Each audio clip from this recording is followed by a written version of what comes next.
to 943,000. That's a 17% increase on a falling turnout.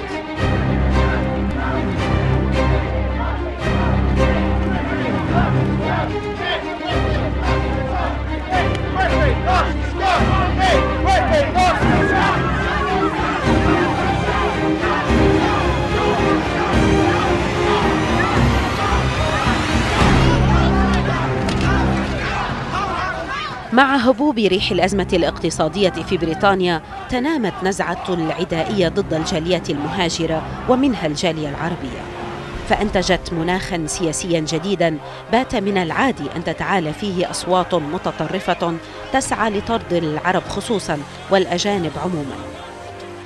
غريفين رئيس الحزب الوطني البريطاني أحد تلك الأصوات المتهمة بالتحريض على الكراهية والعنصرية. What do you think of the Arab people in here? Well, my party has a strong position against immigration, which is a huge scale, into Britain.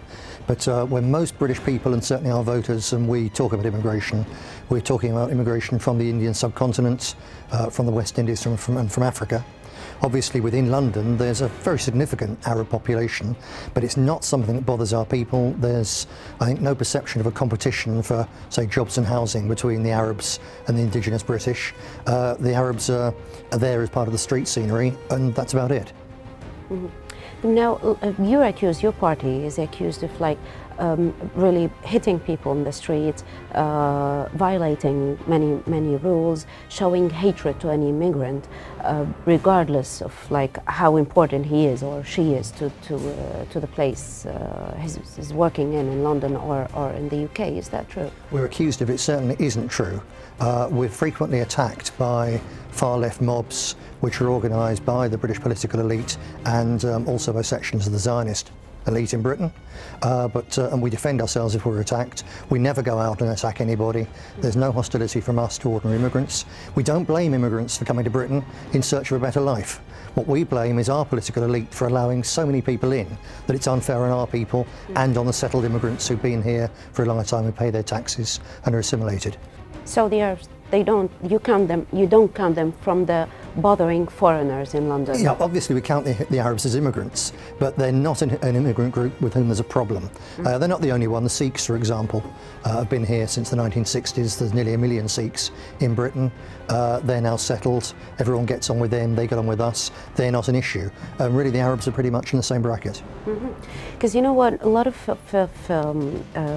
English people, when I told them I have an interview with you, they told me you're gonna listen and hear a lot of hatred.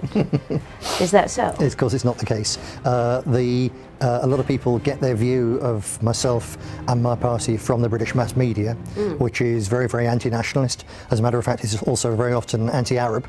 No, they've got the wrong end of the stick. Right, but immigrants come here because they need a place, they have the right to live, don't you think? Any immigrants, not only the Arabs. Every people have a right to their own homeland, and if there becomes a point at which the level of immigration is such that it's affecting the rights of the people of that country to a decent chance for themselves, for their family and so on, then the people of that country democratically have the right to stop immigration. I'm sure if you took any Arab country and said, right, we're going to drop 10 million Chinese on you tomorrow, and they've got a right to come here because the desert is encroaching on Beijing, I'm sure that all the Arabs would say, no, this is an Arab land, it should stay that way. That's how we feel about Britain. Let's say the international law, Geneva law, and all those laws that look after human rights, they do preserve that right.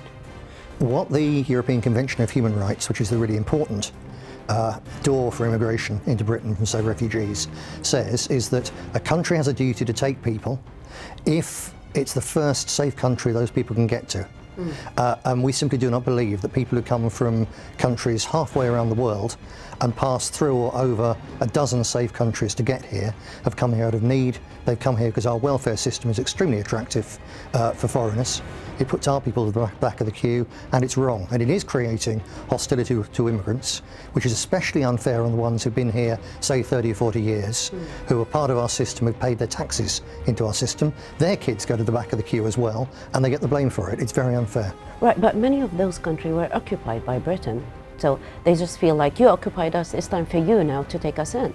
I understand the feeling, but I don't go for this post-colonial guilt. You know, when Britain was doing that, and when Britain, for instance, was abolishing slavery, literally my ancestors were working down mines, and little children in Britain were being sent up chimneys to work and die after a few years. So the British ruling elite made a lot of money out of colonialism. Ordinary British people didn't. So we don't have any guilt to make up. Right. Now, a lot of people will look at the UK, at that colonialism, and say, if you know what before, the Balfour Promise, and that the land of the Palestinians were given to the Jews, as you know. Do you think that was a mistake? I think it was a terrible mistake. My party is really the only serious party in Britain which takes a principled anti-Zionist stance. Our position in the Middle East isn't our business. It is fundamentally something that should be resolved by the peoples of the Middle East. But that will only happen when the West, particularly Britain and America, stop their slavish adherence to the foreign policy, not of the whole of Israel or the Jews, but of the Likud side of the Zionist movement.